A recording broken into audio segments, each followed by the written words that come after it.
৩৫ ফুটের কালী প্রতিমা দুবরাজপুরে। রাত পোহালেই কালী পুজো, দিকে দিকে সাজো সাজো রব। বীরভূমের দুবরাজপুর ডাঙ্গালতলায় ব্ল্যাক ডায়মন্ড ক্লাব অন্যান্য বছরের মতো এবারও বড় কালী প্রতিমা তৈরির উদ্যোগ নিয়েছে। ৫৫তম বর্ষে ৩৫ ফুট কালী প্রতিমা তৈরি করছে।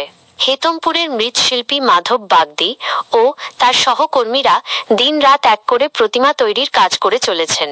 শেষ মুহূর্তে তাদের কোনো ফুসরত নেই। এবার ক্লাবের বাজেট ৩ লক্ষাধিক টাকা। কালীপুজোর দিন কয়েক বিভিন্ন সাংস্কৃতিক অনুষ্ঠান রয়েছে।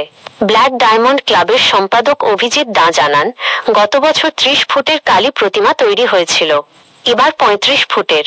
যেহেতু এলাকায় এ ধরনের প্রতিমা তৈরি হয় না, তাই দুবরাজপুরবাসীকে উপহার দেওয়ার জন্য এমন উদ্যোগ।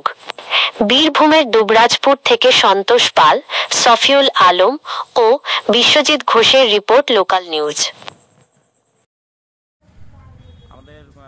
আমি ব্ল্যাক ডায়মন্ড ক্লাবের পক্ষ থেকে এই বছরের আমাদের ৫৫তম বছর পুজো চলছে।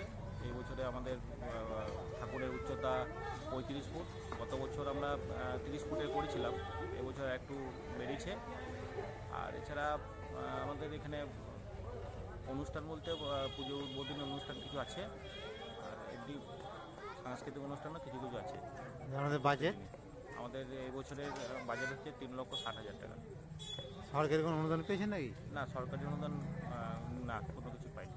টোটালটাই এই ক্লাবের সদস্য চাঁদা এবং বাজার। প্রতিমা কারা তৈরি করছেন? প্রতিমা মাধব বাগদি, হেতমপুর। আচ্ছা, এমনি ভাবনা কেন এই যে গতবারে ৩০ ফুট ছিল? ভাবনা বলতে আমাদের আমরা দেখেছি আমাদের দুবরাজপুরের ধারে পাশে এই ধরনের বড় কালী কেউ করে না।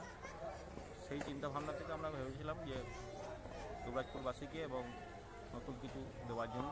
সেই চিন্তা ভাবনা থেকে আমাদের এই ২য় বছর চলছে। আর আপনার পরিচয়? আমার পরিচয়, আমি অভিজিৎ দাঁ, ক্লাবের সেক্রেটারি, ব্ল্যাক ডায়মন্ড ক্লাবের সেক্রেটারি।